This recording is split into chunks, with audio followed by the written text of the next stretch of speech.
Welcome back to A Moment in History. I'm 𝙏𝙚𝙚 𝙒𝙚𝙨. In American history, there are certain subcultures that arose in the 19th century, one such that has been bolstered by legend and mystique. Similar to the mystique of the pirate culture in the 18th century, this subculture has been romanticized by movies and novels. However, it also carries with it the heart of the American experience, born out of the great westward expansion of the 19th century.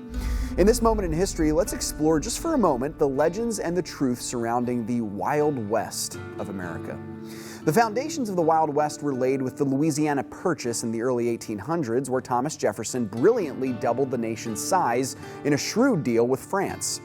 Over the next several decades, a westward expansion began, which coincided with the advent of railway travel in the nation.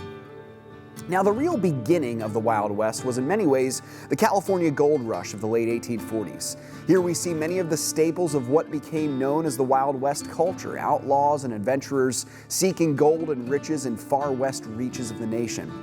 Now, we need to make mention of another aspect of the Wild West, and that's cowboy culture. The American cowboy is in many ways a fusion of Spanish and American influences in the American Southwest, in lands that were once part of the Spanish Empire, and then Mexico, and finally the United States. These men were cattle farmers with roots going back to the 16th century settlement of the region by the Spanish.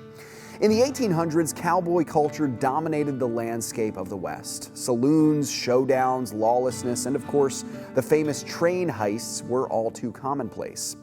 One of the most famous of these men was the outlaw Jesse James, a Confederate veteran of the Civil War who made his fortune after the war as a thief. Now, he was a guerrilla warrior during the war, and he took the same attitude with him after. Now, as the western reaches of the country were industrialized and somewhat tamed in many ways, cowboy culture began to be more tame with it, resulting in far fewer movie-style gunfights and train robberies. However, southwestern farmers and ranchers still remain in the region to this day as part of a unique subculture in the story of American history. Thanks so much for joining me once again for A Moment in History.